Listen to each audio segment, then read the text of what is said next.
Okay, so folks, welcome to the Asia Pacific Universities Conference 2021. It's a pleasure to have you from Turkey to China to countries all over the world today. Just to introduce myself, my name is Adam. I'm the International Partnership and Marketing Manager of Docsity, and I am with Andrea, who is our CCO. Andrea, maybe you can say a few words. Absolutely. Just wanted to briefly introduce you about to Docsity, since we're the one who organized the event. We're based in Italy, in Turin. We are an international student community, present in over 70 countries today, with over 11 million students connected with us. So what we do is that we connect students with universities and education and institutions in general around the world. So I think that's about that for us. And if you want to know more, we can connect later. Great. And I will just give you a quick rundown of the event now. So the event theme is the future of international student recruitment in Asia and Oceania. And the agenda for today is very simple. It's going to be a 90-minute event with opening remarks from Professor Robin Gauld, who is president of the Association of Asia Pacific Business Schools. Then we'll hear from Professor Dr. Ezzat Salama, and the Professor Doctor is Secretary General of the Association of Arab Universities. And then we'll hear from Dan, who is CEO of the Global Business School Network. And then we will hear a video message from Dr. Mustafa Aydin, who is from the Eurasian Universities Union, and he is president of that association. And then we will have rapid fire talks from Mike. Mike is Director of Global Student Recruitment at the University of Canberra in Australia. And then we will hear from Jared from Hong Kong Baptist University School of Business. Jared, you are the Associate Dean of the business school. And then we'll hear from Russell Davis, and Russell is a Director of Global Student Recruitment at Duke Kunshan University in China, and I believe it is originally from the United States as well. So it's a very, very international panel. And then we're going to have a keynote speech from George T. Sipos, who's Global Higher Education Strategy and Digitalization Expert. And then we'll have a roundtable discussion with the Rapid Fire Talks members. And then we're going to have an audience Q&A where we're going to open up the chats. And if any of you folks have questions, you can write them down during the event. So we're going to begin. Professor Robin Gauld, I hope I'm pronouncing your name right. If you could start the introduction, thank you. Well, kia ora koutou. Yes, that's a fairly good pronunciation. Yes. We say in my country, New Zealand, kia ora koutou, which is Māori for greetings to you all. Thank you very, very much for the invite today to address this meeting. It was a pleasure and an honour to receive. It's really nice to be here and to see some faces, some people I know. Thinking Dan LeClair in particular. Very nice to see you, Dan. So just a few words on AAPBS, of which I have the distinction and honour of being the president currently, the elected president. We represent around 140 business schools from around the Asia Pacific region. We're a mix of pretty much all of the top business schools in the region, as well as a number of aspiring business schools. We're very focused on connecting and working with one another within the region of Asia Pacific, as well as building our connections globally, with, of course, the Asia Pacific region being increasingly important in a global context.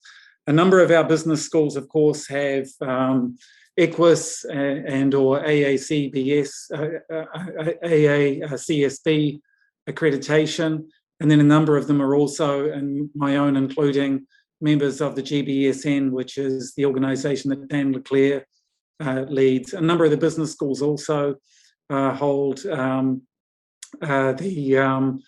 MBA accreditation through the UK organisation.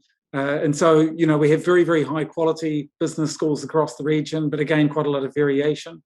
Of course, many of our business schools are very, very focused on international students and see themselves as being very, very important part of the global education fabric. And so the current circumstances are a very real challenge for all of our schools, all of our member schools. And they're challenging circumstances. When I think about our own circumstances in New Zealand, our borders are closed. We have international students here at the moment.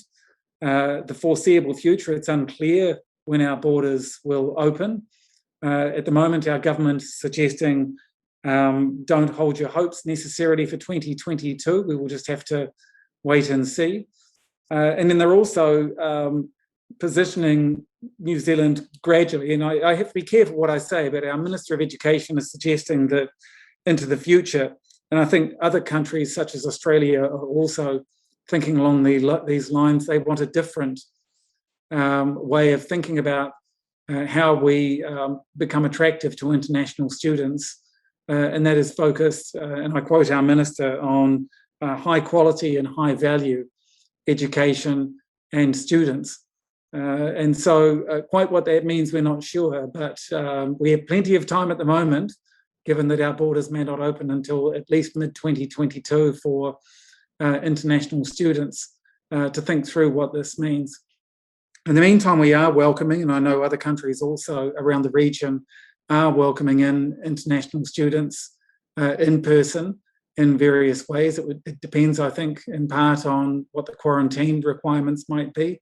And we certainly are bringing in a small number of PhD students through quarantine at the moment. But then also many are moving increasingly into more sophisticated methods of online delivery, having mostly been thrown into the deep end a little over a year ago into online delivery. So I think that that's a very, very important area to be focusing on with regards to international students.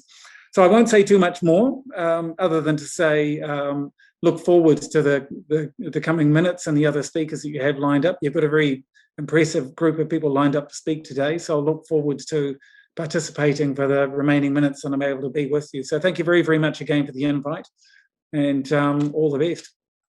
Yeah, Professor, thank you very much. Very interesting insights. So next up, we have Professor Dr. Ezzat Salama from the Association of Arab Universities. Well, good morning here from Jordan, Amman, Jordan, and it's 8 o'clock in the morning. So I'd like to welcome everyone, and good afternoon and good evening for wherever you are. Thank you very much for inviting me to this Asia Pacific Conference 2021 and for giving me the opportunity to introduce the Association of Arab Universities. Actually, I was asked to give a 2 minutes talk about association, so I'll try to do that. The Association of Arab Universities was established in 1964 upon a resolution issued by the Arab League. Its membership includes more than 400 Arab universities. We are about 425 universities now. The association aims at strengthening higher education and research in the region to ensure better future and well-being for the youth, while contributing to the globally approved United Nations Sustainable Development Goals. And actually, we had a new strategy which started 2019 to 2030 based on the Sustainable Development Goals of the United Nations. Based on its strategic plan for the period 2019-2030, the association led and working on multiple programs and projects, most notably the Arab University Ranking, Arab Qualification Framework, the Arab Journal Impact Factor. This is being done together with Elsevier, the Quality Assurance Program in Higher Education, as well as the Arab Danel Project, which is the International Proficiency Certificate in the Arabic language. It's something like TOEFL and such examination. Furthermore, the association has concluded a set of partnership and cooperation agreements with many Arab and international academic parties. Such parties include Elsevier, to help the Arab magazine, Arab journals to meet the quality standards of inclusion in Scopus database, the Arab League Educational, Cultural and Scientific Organization, Alexo, Coursera company for technological and digital services, and the Chinese Technology Transfer Center to transfer Chinese technology to several Arab countries and Arab universities. The association has also initiated several periodical conferences, symposiums, forums, and cooperation with counterpart associations in China, Europe, Malaysia, Turkey, Germany, Russia, and others, actually, many other countries. In addition, the association has also participated actively on multiple Erasmus Plus projects focused on establishing qualifications framework, institutional management, and student and staff exchange. As you know, COVID-19 has disrupted many aspects of higher education, including how students are recruited, admitted, and enrolled, where and how students are taught, and how buildings and classrooms are reconfigured to ensure the safety of students, faculty, and staff. For many higher education institutions, decrease in international student enrollment may affect the universities in the future.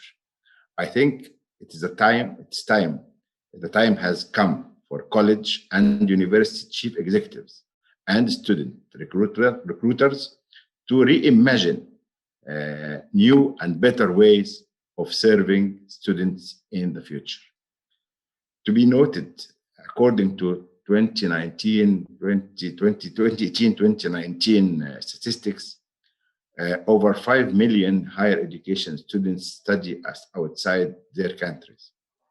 Are about 10%, actually they are 9.6% of them, are from the Arab area, Arab countries, which also hosts over 134,000 international students. So there are about 530,000 students from the Arab countries studying abroad, and the Arab countries hosts about Arab universities hosts about 134,000 international students.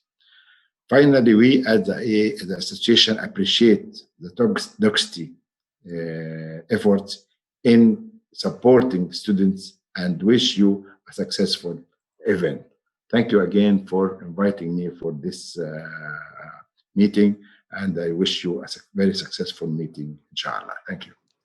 Shukran, Professor Doctor. Really appreciate it. And next up, we have Dan from the Global Business School Network. Thank you so much, Adam. And thank you, everyone. It's a pleasure to be here to talk with the whole community of Docsity. I was in a recent meeting with Docsity, and I found it very informative. So looking forward to the rest of the discussion. As noted, I work for the Global Business School Network. It's a group of a little more than 120 leading business schools in about 50 countries, including Otago Business School. So it's great to see you, Robin. We are focused on improving leadership, management, entrepreneurship in and for the developing world. And the idea is, of course, we believe that this is an important part of producing a more inclusive and sustainable society. So in general, as an organization, we are like Professor Salama's organization focused on the SDGs. We run a number of capacity building programs. We also engage students, faculty, and administrators in this kind of work. And we have a thought leadership role as well. If you want to find out more about GBSN, please do visit gbsn.org. But I've been asked to talk a little bit about the topic, and it's one that I don't work day to day in, the future of student recruitment. But I'd like to tie things together by noting that I don't think it's possible to talk about the future of student recruitment without talking about the future of management education in general. So I want to make a few notes about the way we see the world evolving, and then bring it back to about 3 implications. First of all, with the future of management education, obviously technology is a key driver. We can't avoid that, and COVID has accelerated many of these things that we've been talking about in business education. We think the future of management education is quite a bit more accessible than it is now. And by that I mean, especially in terms of content. As you know, technology is making content more and more accessible. But we also think that what that means is that increasingly learners will consume education from multiple providers, right? So when you think about the scale of the market in the future, it's not necessarily going to be driven by an either or. And when you add to that lifelong learning and the need for continuous education, we see a pretty significant growth in management education worldwide. Now, in terms of characteristics, though, we believe that management education will continue to become more personalized. It will become more experiential and more social. So when you think about all of these characteristics of the future of management education, what does that mean in terms of recruitment? One thing that I think we'll see is continuing innovation in assessment. COVID caused a number of at least temporary changes in the way we think about assessing candidates for our programs. And I think we'll continue to see innovation in that space. Just as an example, many companies are working hard to advance efforts to gamify assessment. Apparently, we are ourselves when we play games, and we are able to generate a good deal of data about ourselves that would enable assessment for business school programs. So I see continuing innovation in that space.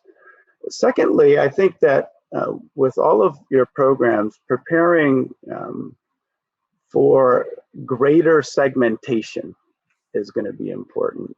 You know, that we have already a number of segments that we try to target with our programs, different types of MBA programs, for example. But I think as we move forward, we're breaking these things up into smaller and smaller chunks, into smaller and increasing number of segments to market to.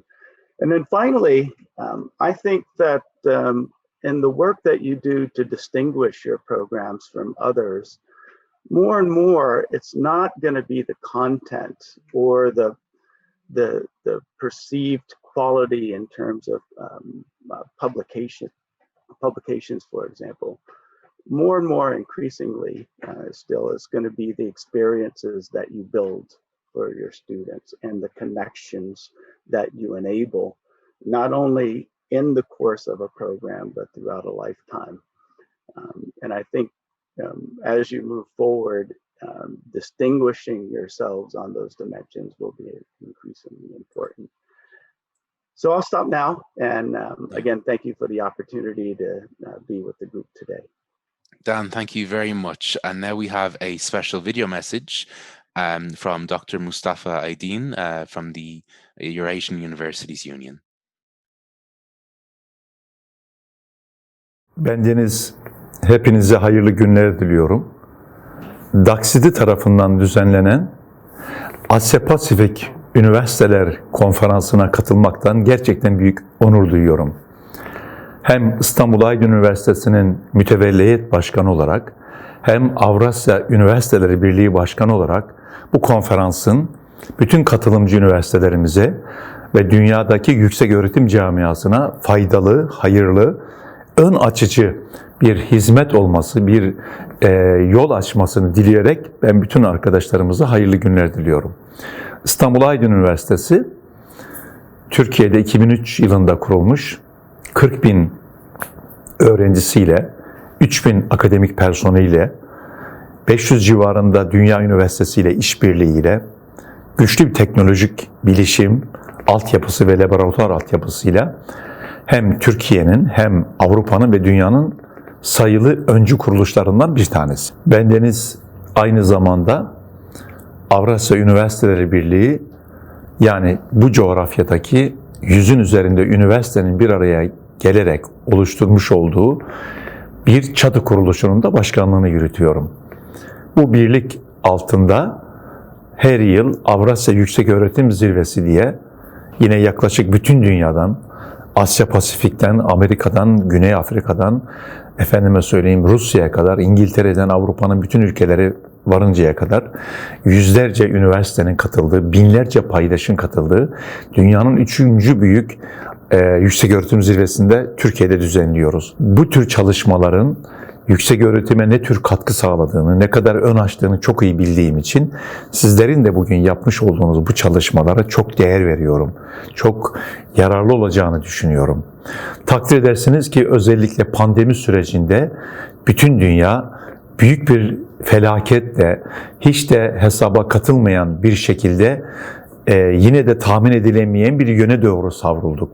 Bütün sektörlerde olduğu gibi yüksek öğretim sektörü de bundan çok ciddi şekilde etkilendi. Bize pandemi şunu göstermiştir ki artık eğitim sadece duvarlar arasına sıkıştırılamıyor. Sadece fiziki mekanlar arasında olamıyor. Eğitim her yerde sloganı artık dün de vardı ama bugün daha çok etkili, daha çok hissedilir bir şekilde artık önümüzde durmaktadır. Docsity tarafından düzenlenen Asya Pasifik Üniversiteler Konferansı'nın hayırlı olmasını, yüksek öğretime hem Asya Pasifik coğrafyasında hem dünyadaki yüksek öğretime faydalı fikirlerin doğacağı bir çalışma olmasını yürekten temenni ediyorum. Bu vesileyle bu konferansta emeği geçen, konferansı düzenleyen, konferansa gerek konuşmacı olarak, gerek dinleyici olarak katılan bütün arkadaşlarıma da başarılar, sevgiler ve saygılar diliyorum. So folks, now we're going to move on to the next part of the event. Thank you very much to everyone who spoke in the introductory part. So first we're going to have a panel. The first speaker we have is Mike. And Mike, you'll be speaking on the event theme, the future of international student recruitment in Asia and Oceania. Thanks, Adam, and hello, everyone. Look, from our perspective, being based in Australia with the University of Canberra, one of the most immediate challenges we're facing is the ongoing closed borders and the inability as a result to bring international students into the country to study face-to-face. And that's causing us a number of challenges from a recruitment perspective. Students overseas obviously want certainty about what product they're actually buying. And typically, as all the surveys we're seeing, whether it be from IDP or QS, it's about having that face-to-face experience. So that's quite challenging. The other aspect that we're dealing with at the moment, which I think is a broader issue for the sector, is this notion of social license and bringing the public along with us. So that's coming from a number of perspectives, one in terms of borders and health risks and all those sorts of aspects, but also the broader value of international education, how that's perceived or not within the broader public. So that's certainly an issue that we're grappling with, and I think it's really key to the future of our sector. And I guess the optimism that I still have for a productive and rosy future. I guess counter-linked with that, we've got the short-term challenges of the immediacy of needing to recruit students and maintaining the financial positions of our universities during this time. And I think the other issue I'd throw out there is this concept of needing to have a longer-term strategy and really focus on the strategic differentiation of your institution and market vis-a-vis some of the very short-term approaches that we're seeing from institutions, not just in Australia, but globally, to capture market share, whether that be mass discounting, higher incentives for agents, and even in some cases, dropping entry standards. I think that's very closely linked, actually, if you look at it, to that social license piece. So they're the sorts of issues I think that I'd like to put out there for discussion, particularly when we come to that panel Q&A session later, Adam. I think they'd be really useful to explore. But from my perspective, I'm optimistic about the future of international education in Australia, but it is very close directly linked to us being able to establish a social license that brings the public along with us, but also making sure that as institutions we're focusing on a longer term strategic approach rather than being sucked into the immediate needs and short term thinking. Great, thank you very much, Mike. And next up we have Gerard from Hong Kong Baptist University School of Business. Hi everybody, I'm going to be the odd one out, and I think George will be too. I'm going to share a PowerPoint with you. Can you see that okay? Yes, all good. Okay, all good topics. So I've got some pretty practical tips actually, not too deep, a little bit superficial. Some of them you will know already, but it's a good reminder anyway about recruitment in Asia.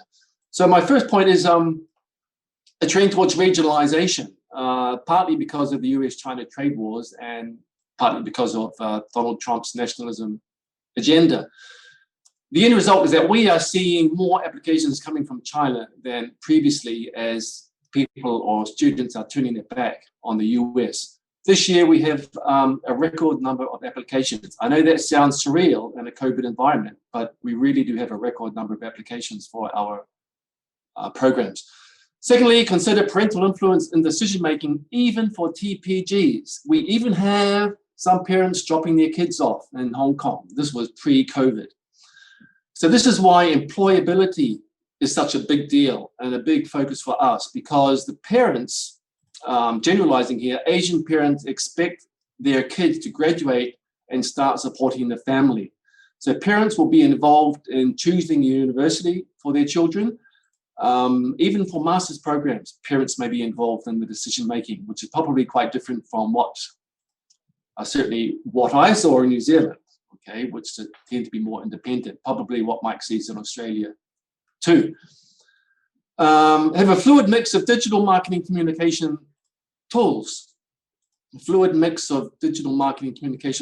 my team, we are trying new things, new tools all the time, and then reading that incoming data to decide whether we want to continue with that tool or shift our budget elsewhere. So these tools are very dynamic. They don't have to be fixed. And bear in mind also that our target market is pretty dynamic too, and they're flicking between media all the time. They may be loyal to one media this week, and then next week you're on to another media. So I think we need to be very dynamic in our digital marketing tools. Next point is have a fluid target market strategy. Now, frankly, a lot of people disagree with me on this one, including my own colleagues. But I think the global education market is so dynamic, with threats and opportunities popping up everywhere. And I think it's a mistake to continuously focus on the same countries. And focusing on the same countries year in, year out does not contribute to diversity. And diversity is a very big deal for us at Hong Kong Baptist University. Stating the obvious here, scholarships, financial aid for low-income Asian countries. This is the biggest draw card for us, the biggest pull. We monitor all of our promotional tools, all of our techniques. We track the data from the funneling process, from application through to desk reject, to screening, to interview, to bumps on seats. We track all that data. We know that scholarships is the biggest draw card for applicants. But of course, scholarships and tuition waiver are very costly. So that's the trade-off. Know what Asian students want. And this is based on our research that we've, in real research, primary research we've done across a number of Asian countries and in Hong Kong. The number one thing that applicants for business schools are looking for is employability. Employability. And that ties in with this idea that graduates need to start earning an income quite quickly to support their family. Rankings is the second most important thing that applicants are looking at. Of course, if you don't rank well, don't put that in your promotional message. But if you can find a ranking where you rank well, put it in your promotional message. So it's not just about the QS global rankings. There are regional rankings, there are impact rankings, there are Asia Pacific rankings, all these different ranking exercises where you may be able to find you are performing quite well. You can put that in your message. Third thing they are looking for is accreditations. AACSB, EQUIS, AMBER. Now, if you are a top tier university, top tier, your brand will sell itself.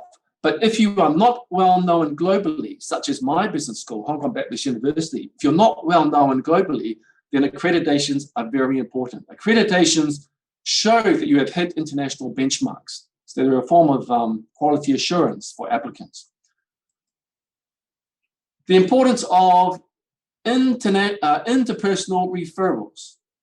So of all the promotional tools, including digital tools that we use, we find that the most effective tool, and this is apart from scholarships, the most effective tool is to leverage our current students and alumni to spread word of mouth. Applicants don't really want to hear from stale professors such as myself. I guess I'm the only stale professor in the panel. They don't want to hear from stale professors. They want to hear from people, students who are studying in Hong Kong and living in Hong Kong. They want to know about how the study process is going, but also the living process for international students. And Asia is very diverse. Seek diversity when you are recruiting, because people learn more from people who are different from them than they learn from people who are the same as them. And the danger is, if you recruit all of your international students from 1 or 2 countries, they're going to cluster together. They're not going to integrate with your local students. So as hard as you might try, you're not going to internationalize at home if there's no benefit for the local students. Now, I think you know what I'm talking about. I was at an AACSB conference a few years ago, and an American gentleman stood up and said, our business school, we are 50% international students. 50%. And I thought, wow, that's incredible. And I said, and I put my hand up and I said, tell me a bit more about that. What nationalities are represented in that 50%? And finally, he said that 90%, 50% were from mainland China. This is not internationalization, okay? This is mainlandization, mainlandization. This does not help diversity and learning from differences. Thank you. 3 minutes, I think, probably a little bit more, but thank you for your attention. Gerard, excellent presentation. Thank you so much. Very informative. I especially like the slides where we see the reasons, the biggest factors why Asian students want to study. So thank you. I'm giving you a bonus there because that's paid for research that we did. So, you know. Oh, thank you very much. Appreciate that. Appreciate it. So guys, next up we have Russell from Duke Kunshan University in China. Well, thank you so much, Adam, and it's great to be here. Such esteemed colleagues, among such esteemed colleagues. So I do work at a university. It's called Duke Kunshan University. It is located outside of Shanghai, and it is Duke University's presence in China.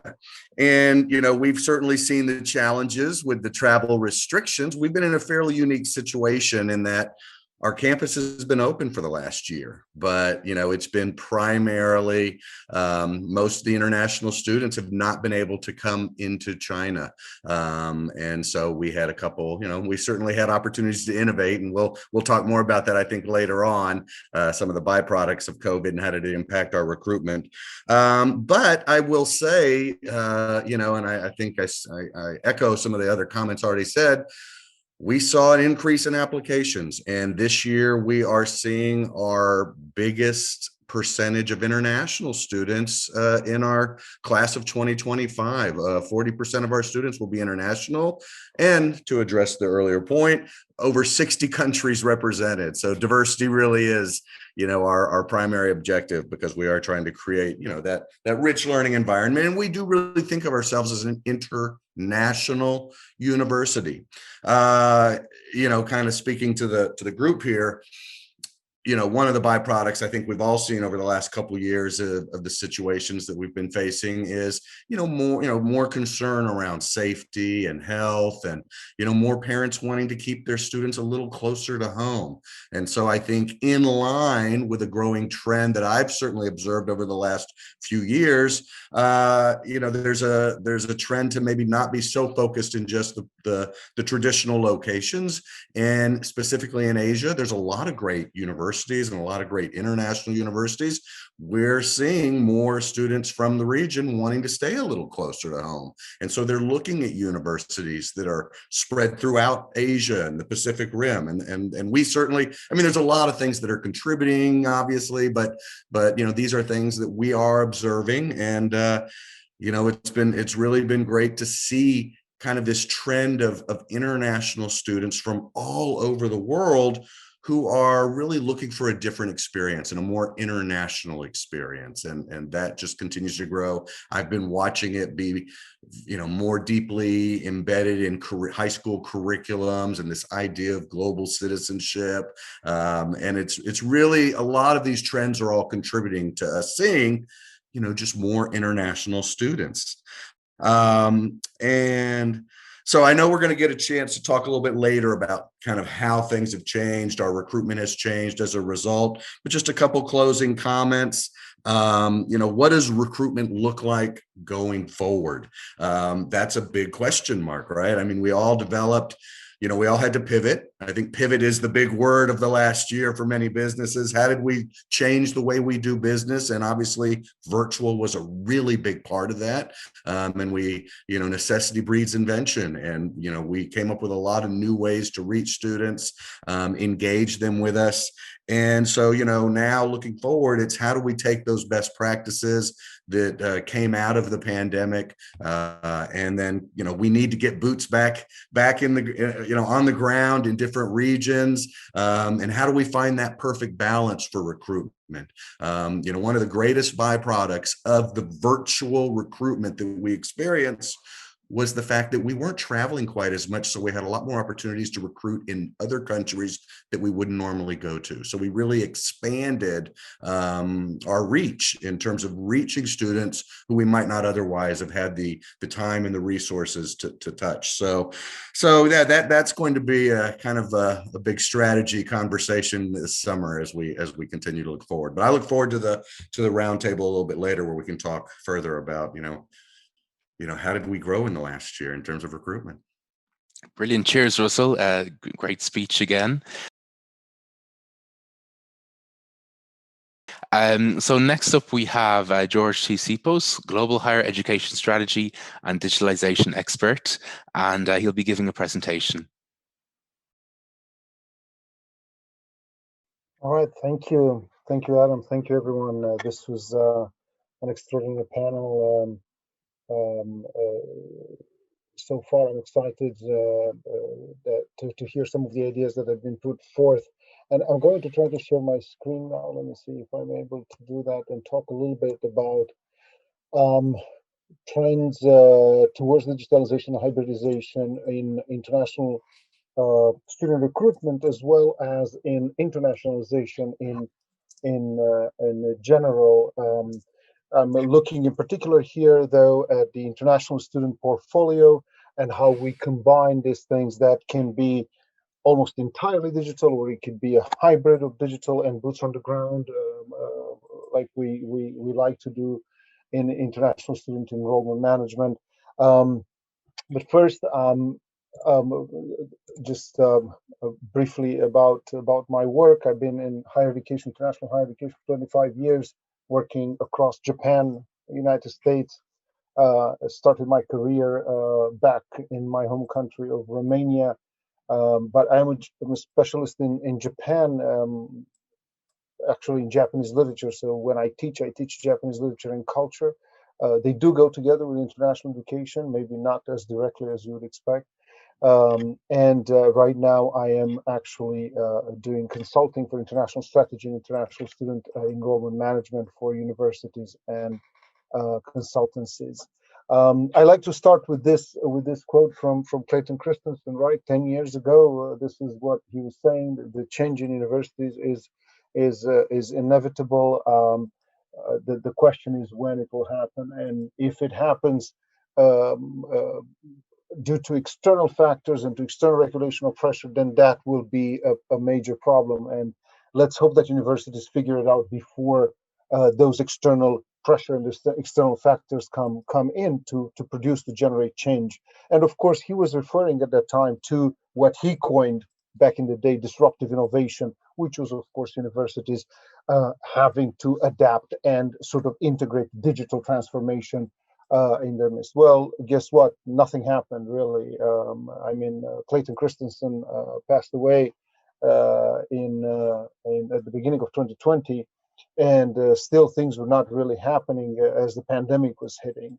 I think it's kind of poetic that this guru of disruptive innovation did not get to see that in the end his prediction was right, that it was external factors that led to a certain extent to transformation in universities. Why change? We heard some things, some of these reasons out there. Of course, the alignment with the market is one of them, but also we've become dependent, especially in the global north and in universities of the global north, have become extremely dependent on high cost, administrative cost to run universities. Right? We have extremely large skeletons that move the universities forward. So we need to figure out to be nimble. You know, I'm an adept of lean management and lean production. I believe in the ability of universities to adapt, to constantly go through that process that we call Kaizen in Japan. We call constant improvement. And I think Jared mentioned flexibility and being nimble. I think that is something that universities, it's a desiderata for universities. And I think a lot of universities want to be nimble. They want to be flexible. In many occasions or many situations, they're not able to. They just don't know exactly how to fold structures that they've already built for the past 200 years, right? We're talking about structures developed in the 19th century. I used to work in Toyota Motor Corporation. There was one example there that we would always talk in corporate philosophy about the fact that Toyota in and of itself was built as on a Ford model to generate production in en masse, right? To do mass production. And how can you then be nimble? How can you respond to the market needs when you actually have to generate millions and millions of units of cars? It was virtually impossible, because the model of the 19th century, the model that Ford had built in mass production, combined with the TPS, the Toyota production system, did not work for the 21st century anymore, where customization was the rule, where people wanted to have more for less money, and so on and so forth. It just didn't click. And of course, Toyota is looking still for those solutions today. This is what's happening in universities, right? We've reached that peak, and now the pandemic is sort of pushing us to figure out how do we avoid the normal fall that's following the peak that we've been encountering for now. So, what is the silver lining of what's happened for the past 18 months? Of course, we need to reckon with our own models. The model that we're based on came about with the birth of the nation state, of the modern nation state, right? It's a model based in the end of the Enlightenment, the idea that we have to have universities as a tool to educate the elites of a nation. This is the goal of what our universities do today. However, in time, we put universities in the position of not necessarily producing only that group of elites, but also to be adapted to the market. But also we ask students to pay for that. We ask them to be aligned to a market that was basically based on demand, which meant that we put ourselves in position to be in competition with one another. So now, to sort of deny the nature of that marketability of our universities is to say, well, we need to go back to 50 years ago when everybody was supported by the state, when private universities were doing their things, public universities were doing their thing. That's not possible anymore. Everybody's in competition, right? It doesn't matter if you're in Australia, if you're in Japan, or if you're in the United States, you are in competition. And now we're in a global competition. We're not even within national competitions anymore. So that changes the rules of the game. So, as my colleagues said earlier, we've seen excellent growth in international enrollment, and it's not a surprise. It's actually not a surprise, because there's been an enormous enthusiasm for what education can do at a time when the economy was tanking. That's always the case. The economy tanks, the education goes up, right? you're looking at MBAs, you're looking at undergrad degrees, you're looking at all of this, you will see a lot of growth. This is the time, right? If you're not making a stable income, if you're not feeling that your job is stable over the next 12 months, you're going to try to get an education. You're going to try to add to that. When it comes to the conversation about the diversification of the countries where we see students from, even though we haven't been recruiting there, I was in panels where I listened to the SIOs of Penn State, of NYU, and so on and so forth. They're seeing that everywhere. It's the same thing that Russell just mentioned. 60 countries. We've never been there before. We didn't even think that there were, but they're coming during the pandemic. Why? Because there's an openness, and I think that there's an embracement of the way in which we do digital recruitment at this point. There is an actual the actual possibility of studying online, I think, played a major role in this. I mean, why not apply to NYU when you can save all the money that you would have to pay in Soho to live there? I would apply to it, because then I know that I'm paying exclusively only for that tuition, not for all the other costs that I have to deal with. Living in Manhattan if I'm in Columbia, Lower Manhattan, and Upper Manhattan if I'm Columbia, or in Soho if I'm at NYU, and so on and so forth. So these are elements that I think we do need to take into account, and we need to think about the equations as we look at the pandemic, and probably will do so for the next 5-6 years, even after the pandemic. Finally, I think that digitization, hybridization, all the new trends that started in 2016, 2017, badging, micro-credentialing, certificates, and so on and so forth, have given the student a lot more control. The student is now in a position to customize their degree. They can think in terms of, like, I'm going to take a semester, I'm going to take 2 semesters at NYU. I'm going to take that transcript and then move somewhere else, because that credit is not taken away by anybody. So the student feels that there is a lot more ability to customize. Customization is what our students, what the Gen Z want at this point. And if they can make a customized degree that is exactly what they're expressing, because ultimately what they're used to is this. I don't know if you can see it. It's the phone, right? Is our cell phone. The cell phone is a shell that has a bunch of apps on it, right? All the apps on my phone are not the same as the apps on Adam's phone or Andrea's phone. All the apps are different because I customize it, because this is what represents me and the apps that I need. The games that I play, the books that I read, and so on and so forth are on this phone, right? This is what the student wants. This is what they're used to. And we can't adapt that easily because we have accrediting agencies behind us, because we have degrees that need to be displayed, because we need to do all this other assessments and so on that don't quite correspond to the SLOs that are put out there, and so on and so forth. So, the student will find a way in which, as a client, as a customer, will look at things in a different way. What is the Asia Pacific situation? Asia Pacific is a very wide region. It's difficult to say, whatever happens in Australia and New Zealand is the same as in Japan, and is the same as in the Indian subcontinent. It's not, and Central Asia and Southeast Asia and so on. So each region has different needs and different very specific characteristics. I mean, Australia and New Zealand have been out there way before anybody else, doing boots on the ground recruiting of international students in China, in the Indian subcontinent. The United States had to learn. The UK had to learn about how these things are done by Australian universities. I mean, it's not a mistake that one of the largest recruiting companies and recruiting portfolios are coming now from that area, right? We know, we've heard from our colleagues about the Australian universities and the trials and tribulations that they've been going through for the past 12 months, 18 months. We know the country is still closed. We know that it's not opening probably until well into 2022. We've heard all kinds of ways in which Australian universities have tried to accommodate international students coming back, especially the students from China. This has been, however, something again, and the colleagues in Australia know this. This has been something that's been going on for a while. I mean, everybody who does international risk management could tell that this is a risk factor.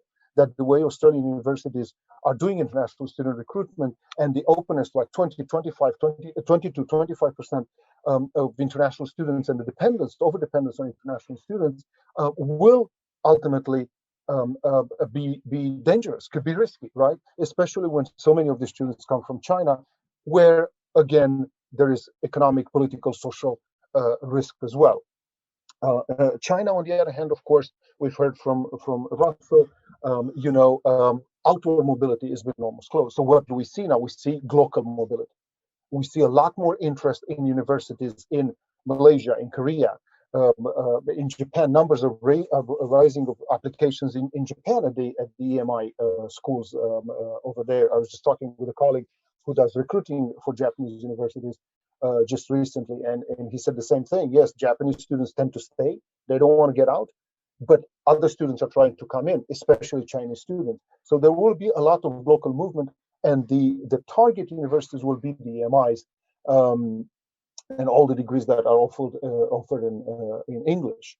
What else happened with Chinese students who had to study online? Of course, we've seen the birth of social hubs, ways in which students interact either digitally or directly, getting together, trying to figure out ways in which they can actually continue that social factor that's so important for a student. When you're 18, 19, 20, of course, you want to be with your peers, you want to be in that group. Japanese students, like I said, they're looking now, more and more Japanese students are looking for community colleges that are able to offer them degrees online. They would do those first 2 years online first because they cannot move on one hand, on the other hand, because it's going to be so much cheaper. Finally, the students in the Indian subcontinent, we know that they've been very cost cautious as they are the students in Southeast Asia. So they've been always looking for alternatives. They've been looking for digital and hybrid methods to do those who do undergrad degrees, right? But also to do master's degrees. So there's different special sort of situations. On the other hand, you look at US universities that are opening now campus hubs in Central Asia.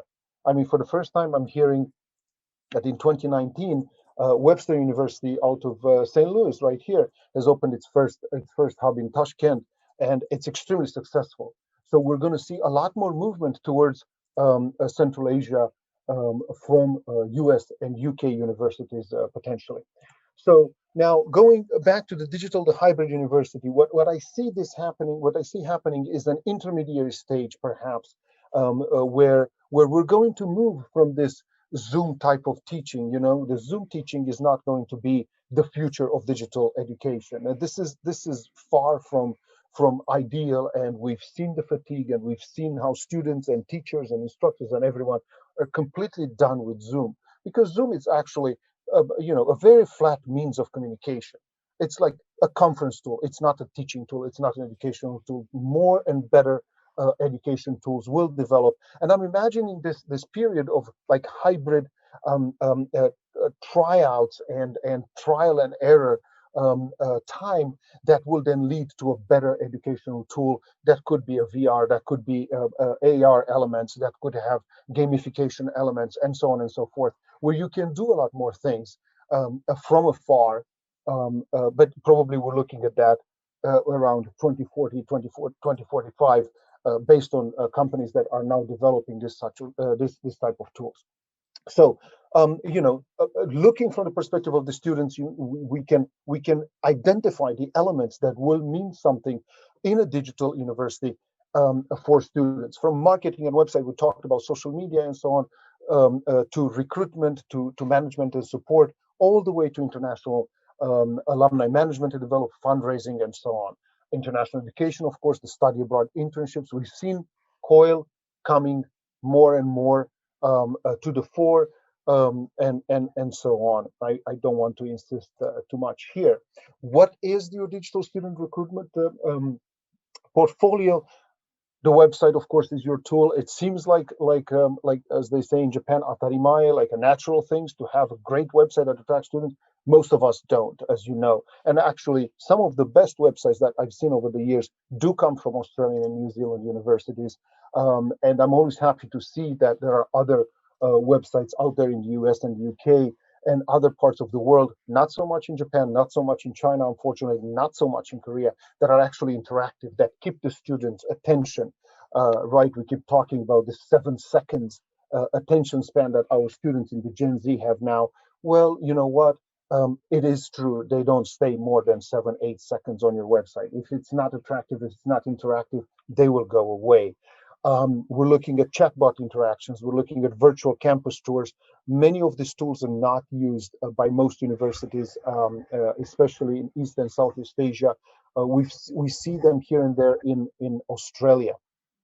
Online portals presence, of course, online student peer study communities like Docsity, our host of today, social media content, digital fairs that we all know about, webinars and info sessions, we all do that. Right, the automation of our communications, CRM, again, it sounds like a given. Everybody should do it, everybody does it, but they don't actually. It's not quite there yet. Customized communication, messaging, texting, calling, I think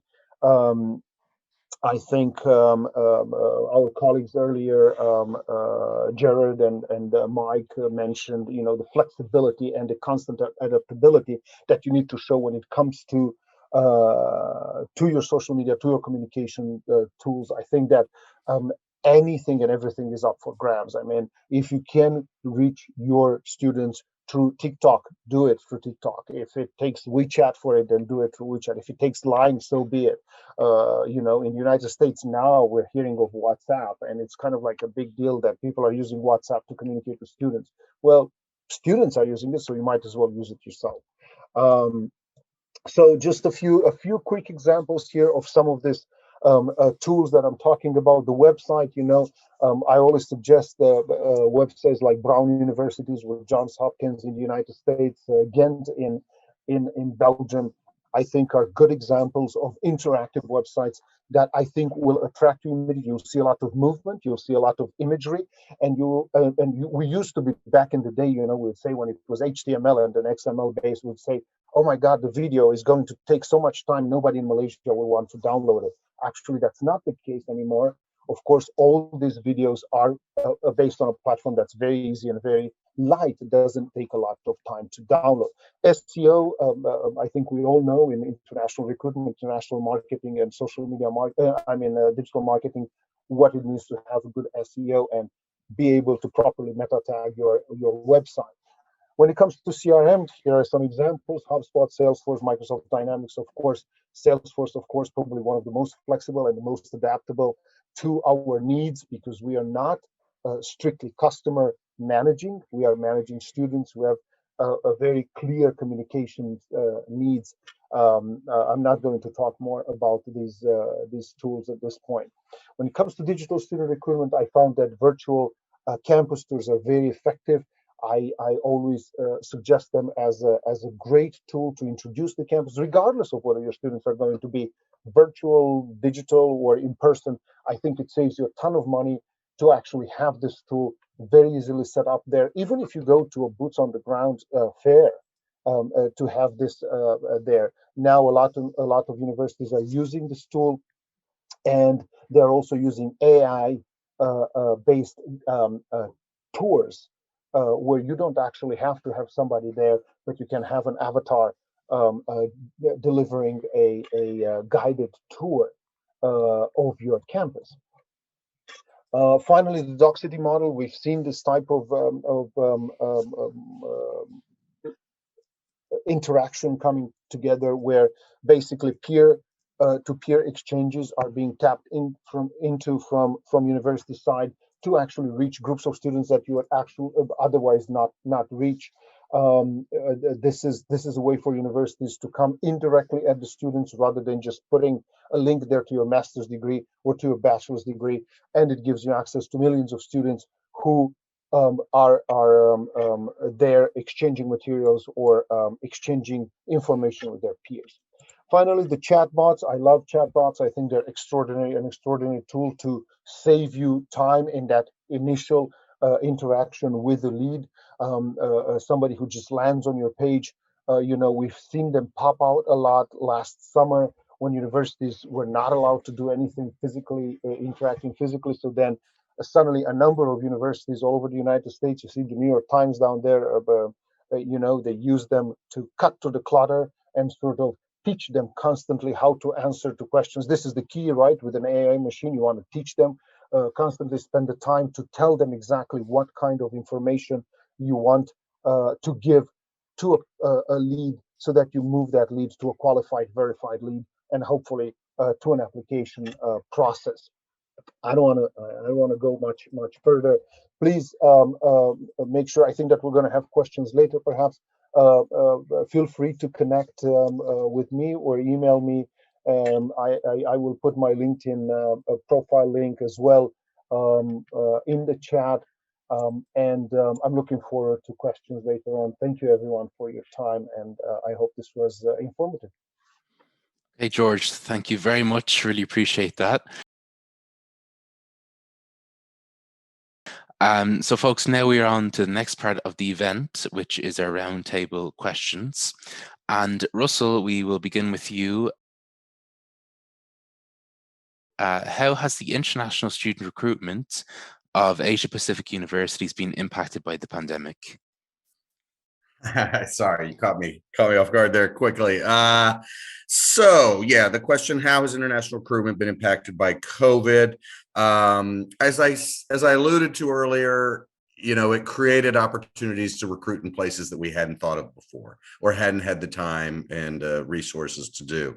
So, when you're traveling extensively, you're preparing for a trip, you're on the trip, you're debriefing after the trip, you're reconciling. And so by not being on the road all the time, it really allowed us to reach other markets that we just hadn't been able to spend time in. So we also developed just so many more virtual opportunities, lots of different types of ways to engage with us, different sessions.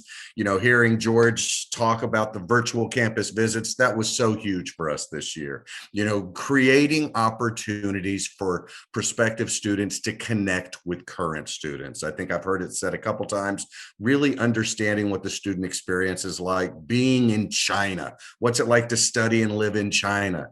That's a really big question. And so we came up with a couple opportunities to connect directly with our students. And our virtual campus visits are just live, led by a current student who shares stories while taking them around campus of what it's like to live and study in China, and answers questions, highly engaged, interactive.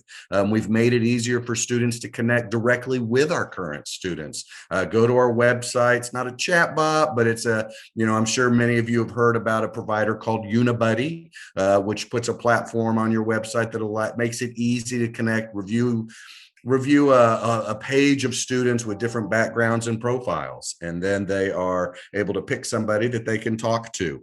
I'm just looking at some notes I made before we got here. Yeah, so I think that, let's see, one of the things we definitely became aware of, I think we all did, was Zoom fatigue is real. As students spent so much time in classrooms on Zoom, and certainly the last thing they wanted to do was then sit in a Zoom presentation from an old guy like me, so really it was about getting them excited to connect and learn with people that they could relate to. And so that was why, when I talked about, necessity breeds invention earlier, we knew we needed to come up with some ways to engage our students virtually that were meaningful, that would keep them there more than 7 seconds. And when they had a live opportunity to engage with a student, and our students, there's no question, are by far our greatest ambassadors. And they just, when they have an opportunity to connect and share and answer questions, it really makes such a huge difference. And so that was really the biggest payoff we got this year, was just making those opportunities to connect with students, leveraging those great resources. So yeah, that's kind of the top of the head, off the top of the head, most important things that came out of this year.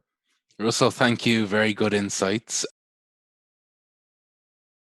Next up, we have Gerard to answer the question, is there a crisis for Asia Pacific universities lurking, or has it been averted? Firstly, thanks, Russell. Really enjoyed your answer to that previous question. Got some useful advice myself. Can you hear me? Yes. Okay. So the question is the crisis for Asia Pacific universities lurking, or has it been averted? Yes. Right. Well, I guess you're referring to a recruitment crisis. Is that right? Yes. Yeah. Okay. Well, I think as I mentioned before, and as Russell alluded to, we don't really have, at least in our setting, we don't have a crisis. We don't have a recruitment crisis.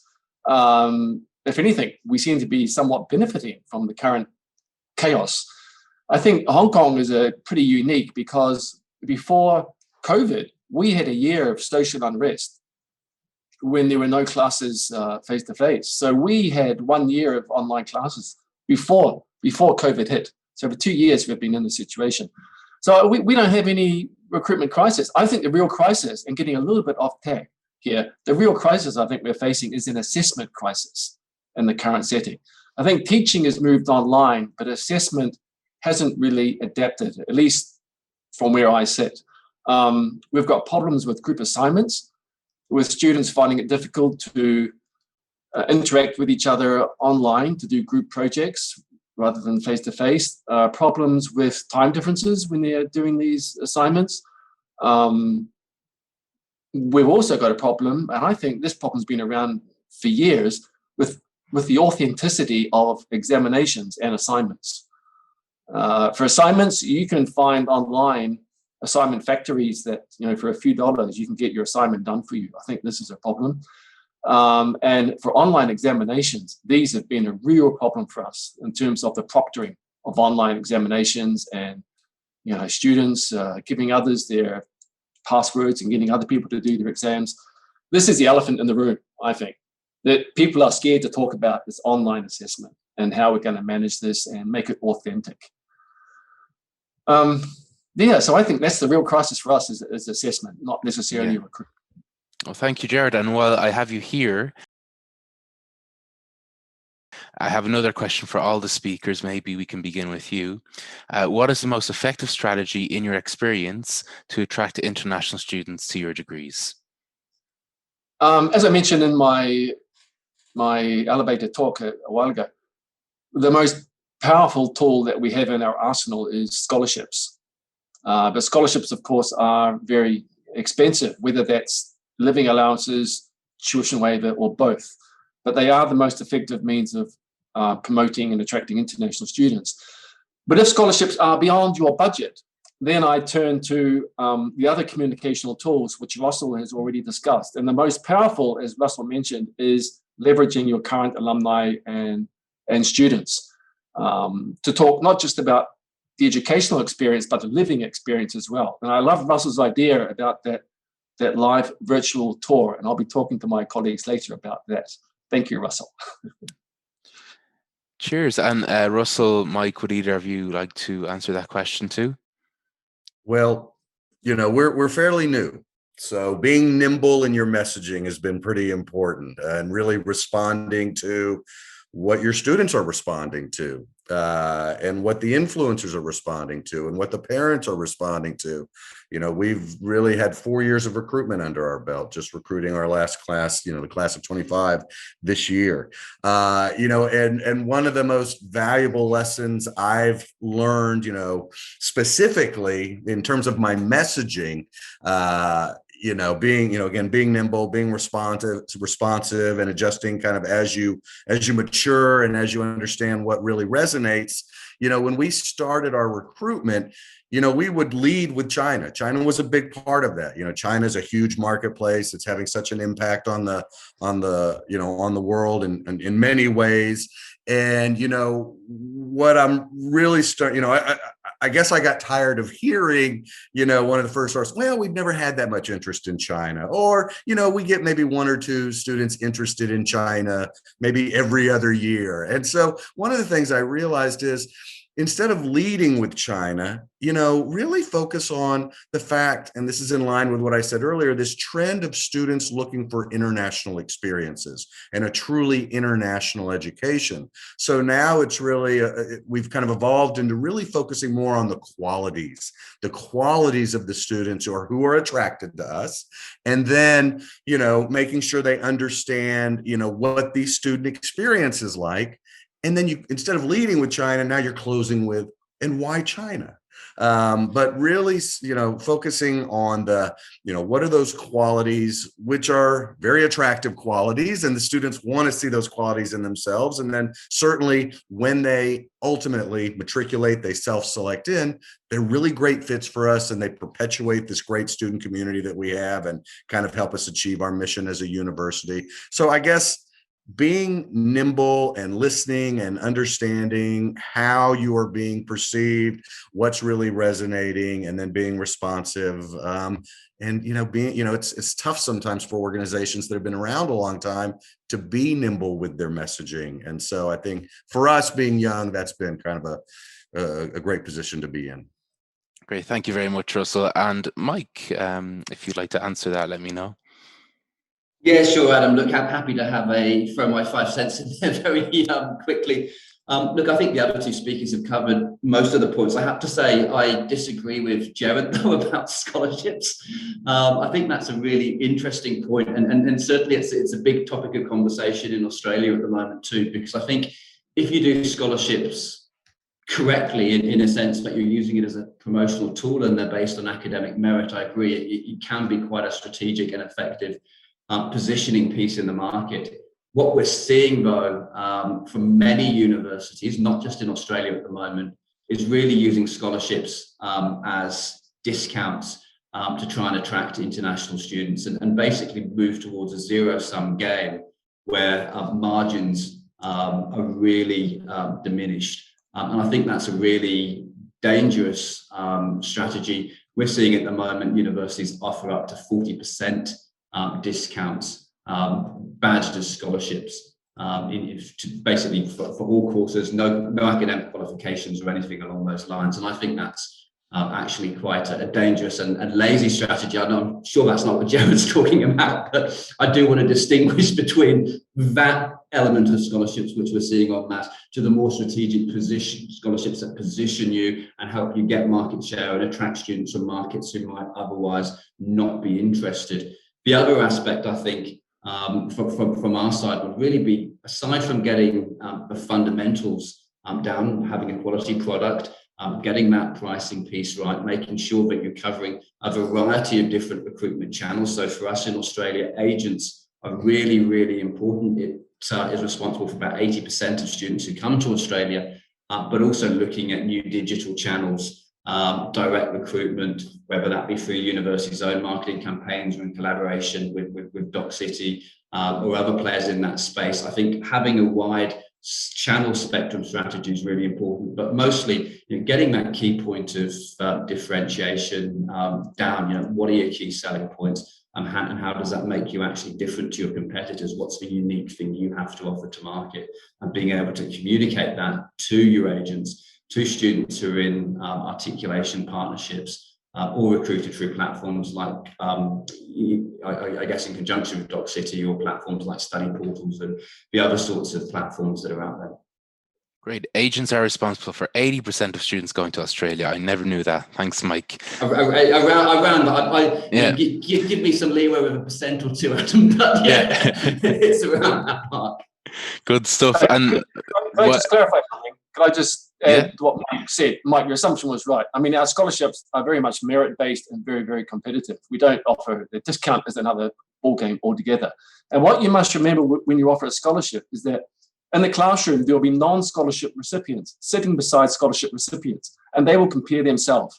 And if you have someone dodgy getting a scholarship, then the non-recipients are going to get pretty upset about that. You always need to keep that dynamic in mind. Yeah, very interesting. I love the exchange of ideas, opinions, guys. So, Mike, we got 3 questions. One of them is for you, and I'll just tell you now.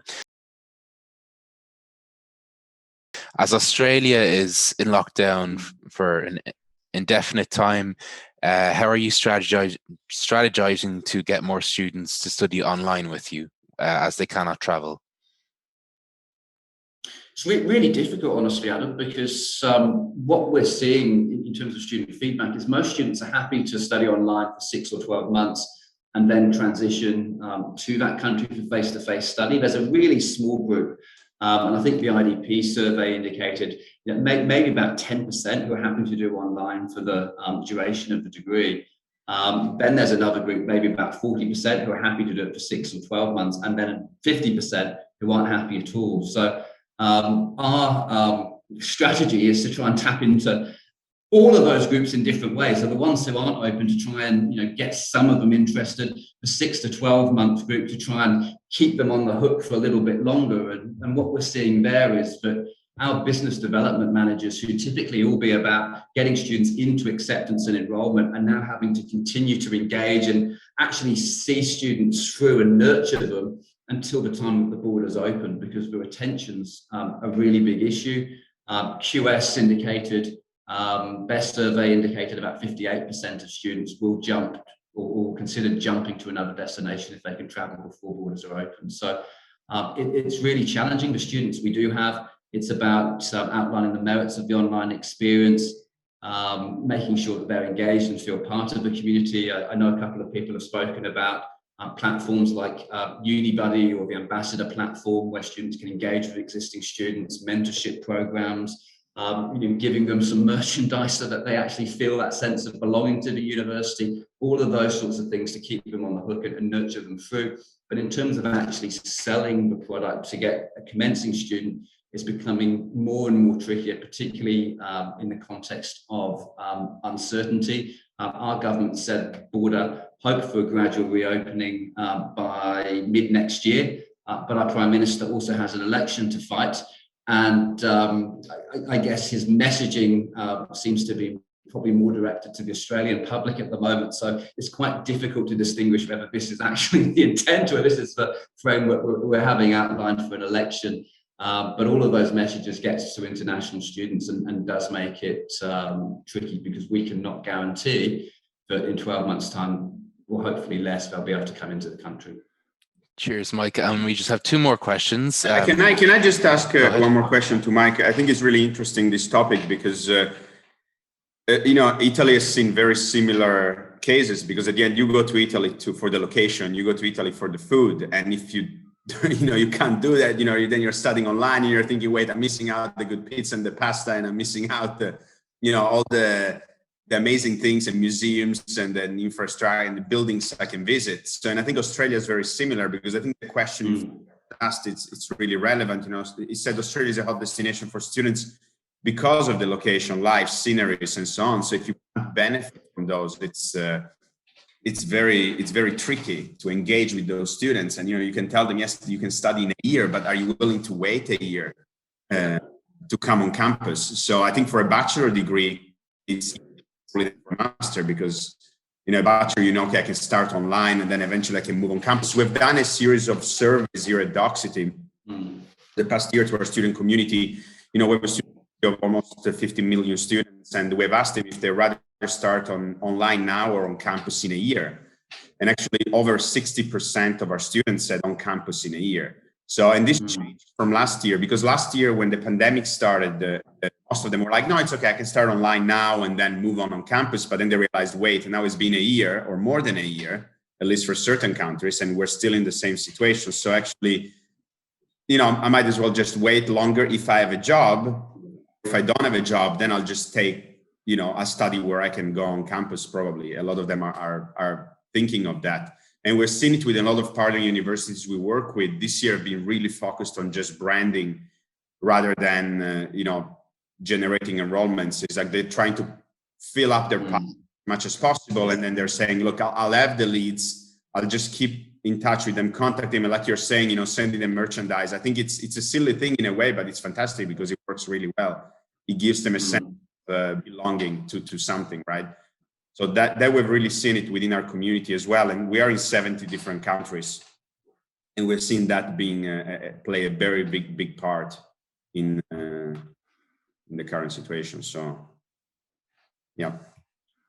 Yeah, it's definitely tricky, Andrea. And you talk of pizza and pasta in Italy. It makes me, long for the days when we can actually go and travel again. But yeah, it's a really tough situation because it is about actual experience. It's not just study; it's a cultural experience. It's the ability to work and gain those employment skills while you're here as well. And that's what makes the online option a really difficult sell, and why we're seeing, and I think students are indicating that they are willing to go to other destinations, even if Australia or New Zealand might be their first pick. They might be willing to go to Canada or even the UK. And now the US seems to be coming back in as well as alternative destinations because they can actually get there. But have you seen a big increase in Australian students studying in Australia? Like maybe those that were thinking before of leaving, now, of course, because of the lockdown, they can't leave. And so they're seen a big influx of Australian students to your university, or no? Yeah, that's a positive aspect. So two aspects there. I don't know, I'd be interested in the same thing in New Zealand too. But we've seen, I guess, international students who are in Australia don't want to leave and don't want to go back. And if they can't get a migration visa or work visa, we're seeing people recycle and do different degrees. So they might have already done a master's, now they want to do their second master's. And then obviously look, there's some positive experience or uplift in domestic students too. Yeah. Thanks. Great. Thanks, guys. And I think we can finish then with one more question for any speaker who wants to answer it. Do you see digital recruitment playing a big role in the years to come, or do you plan to go back to traveling as you did pre-COVID? Well, I touched on that earlier briefly. I do think that it's going to be finding the balance, finding the perfect balance. You know, one of the things that, to be very candid, that I'm a little worried about, and as my dean told me, you should be, is that we had such a successful year without traveling. and you know, the university and senior leadership and finance are all going to say, well, maybe you don't need that, you know, that meaty travel budget that you've been requiring for the last several years. So, you know, it's really going to be up to us to, I mean, traveling can't go away. And frankly, because high schools expect it, you know, they don't want virtual, you know, they, you know, and there's so much to the relationship and the relationship building. But we're going to have to find that perfect balance. And as I mentioned, that's going to be probably our biggest challenge going into this next couple of years, is how do we find that balance of, you know, still doing some of that most important travel and really determining what is that most important travel, and then, you know, continuing to not just do what we've done for the last year, but to innovate, continue to innovate and find new ways to engage and get prospective students further down that pipeline, as we talk a lot about. Yeah, thank you very much, And Russell. if I may, Adam, I think Russell is absolutely right. There will be a balance finding and a strategy finding that's looking ahead for us. On the other hand, I have to say that from my perspective, you know, it would be kind of a wasted opportunity not to try to integrate more of the digital and new tools that we found. On one hand, because I think they're very effective. On the other hand, also because one of the things that as an international educator I've been struggling with for the past 15 years that I've been doing this, 20 years that I've been doing this, is how much we actually travel the world in the name of education, and how much we pollute the earth in the name of education. So until we find better ways to travel that doesn't really pollute that much, that we do not contribute to that carbon footprint. I mean, if you calculate one of the international educators' carbon footprint per year is actually quite bad, although airplanes are not as bad as other pollution, right? And even then, it is a problem. So I think that there needs to be a balance somewhere, somehow, where we find better ways as educators to look at how we recruit. Okay, thank you, George. Folks, I think that wraps everything up. It's been really, really good to have you all here today. I really appreciate our time. All the speakers today here volunteered, so thank you most of all to all of you. Andrea, would you like to say any final words before we finish? No, I'd like to thank everyone for joining us, everyone for participating, and everyone for giving their insights on the topic. And we'll make the recording available. We'll be working on it in the next week, and so you all will receive it. Okay, and good morning, good afternoon, good evening, wherever you are. Thank you, everyone. Bye. Thank you. Thank Bye. you. Take care. Bye, everyone.